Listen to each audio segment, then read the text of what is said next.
Third reading. I call on Government Order of the Day number 2. Families Commission Amendment Bill, first reading. Mr Speaker. I call the Honourable Minister Paula Bennett. Tēnā tātou te whare. I move that the Families Commission Amendment Bill be now read a first time. I nominate that the Social Services Committee consider the bill and at the appropriate time I will be moving that the committee reports back to the House finally on or before the 27th of November 2012. Tēnā koe. Mr Speaker, this bill will allow the Families Commission to be more relevant, efficient and purposeful than ever before. It will focus the Commission on independent monitoring, evaluation and research, specifically filling current gaps within the social sector, as well as its current function of acting as an advocate for families generally. The purpose of this legislation is to enable the technical changes which underpin this restructure. The amendments to the Act will introduce a new function in research, monitoring and evaluation, establish a social science experts panel, remove the title of Commissioner from all but one member who becomes the sole Families Commissioner, require the Families Commission to develop the annual Family Status Report and give the Commission access to statistical information in accordance with the relevant sections of the Statistics Act 1975. These changes give effect to the National Party and United Future Confidence and Supply Agreement. Essentially, that bill enables some technical changes to be made so that we can refocus the Families Commission to get the best out of it. I welcome the Select Committee's scrutiny of this bill in respect to these technical changes. Let me explain the vision, though, that will follow these changes, which, while outside of the scope for this bill for the Select Committee's purposes, I think is helpful in terms of explaining the context. So we are taking 3.5 of the $8 million a year in funding and channeling it into the new Social Policy Evaluation and Research Unit known as Superu.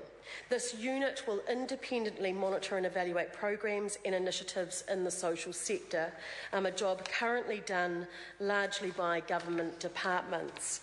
And I believe giving that role to a more independent body is beneficial and will see more NGOs entering into more robust evaluation and monitoring. The truth is, Mr Speaker, how many NGOs are actually going to go to the body that funds it to get a true evaluation done on its effectiveness if they feel that at some level that funding might be under jeopardy, depending what that sort of outcome is. By having a more independent body that they can get that robust research and evaluation done, I think gives a level of distance from government, which is important, and I hope that we eventually actually see it being even more independent than what it currently is, and that we set it up accordingly. In New Zealand, there is a serious lack of evidence for what works in this country.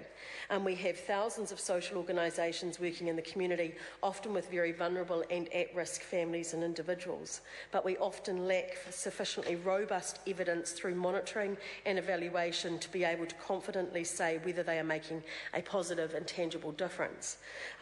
The Superu will be able to radically change that picture over time. It won't be an overnight kind of change, but unless we start setting up the right avenue and the right place for that to happen, then we can't get the change that we need. A big and an important part of this is the rigour that will be alongside of it, academic peer review and guidance from a social science experts panel. This is being headed up by the Prime Minister's Chief Scientist, Sir Peter Gluckman. That panel will bring academic and scientific rigour, which will ensure the Families Commission's future as a highly regarded centre for evaluation. The type of research I anticipate a unit of this calibre commissioning will be pertinent, relevant and really useful. They may not be doing all of the research themselves, but we also don't have a place of excellence that what government is commissioning as far as research from university has somewhere to go through and actually collect all of that data. So individual departments do it at the moment, quite well in some cases for specific purposes, but it's not actually being collected in one place and having that right kind of avenue to go through it. I think that's going to make a huge difference. Let me give you a bit of an example, which I think is the best way to describe it. So an example could be a town has decided that it wants to set up a youth program because anecdotally they believe that there is a need for it. They're seeing young people on the street. We hear this all of the time. I see them being able to go directly to Superoo, so they may get money from a philanthropist, they may have saved some funding themselves, they may get money from government as a reality, which will fund that actually bit of research. The first thing they'll do is get the scoping work done. So let's actually scope what really is there, get it done slightly independently. Then they can have the research done and get what is best practice. And I imagine that Superoo will have like what is the 5 components that are really necessary to make a successful youth program, and then they can kind of design it around that to be the best program. At the moment, we have it done in a very ad hoc way. So a good organisation will go out and meet other good organisations and ask them what they do and how they do it. They may try and get a bit of research done themselves or look at what research is available, but it's not done in a way where it is collected easily and it is at the whim of usually an individual that goes out and does it. Imagine having a place that has that kind of rigour behind it, that has that kind of academic research. I eventually see governments accessing more research through this unit. I see them asking for the assistance from it. The other thing is that the Families Commission, with the other $3.5 million, will be doing what it does. The White Ribbon campaign, the family violence work it does. We will also be requiring a family status report, which for the first time will be really analysing where families are each year at and how we measure that against it, which I think is very important. The organisation remains an autonomous Crown entity.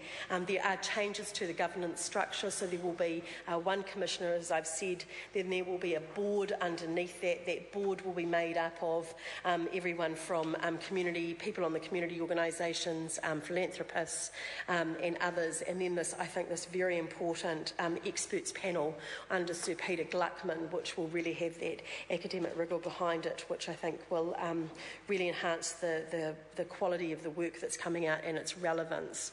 The one thing I've learnt in this job, Mr. Speaker, is you can't actually go backwards and start collecting information differently than how you do, so that you can analyse and get the right evidence.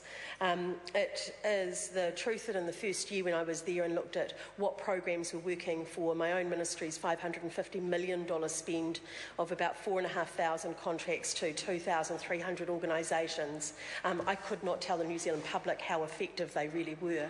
And then so when I did an analysis of all of those, which took actually quite some time, what came out of it was 20% were evaluated and doing a very good job, 20% were doing an absolutely shocking job, and in some respects may actually have been doing harm, and the truth of the matter is that 60% we didn't know.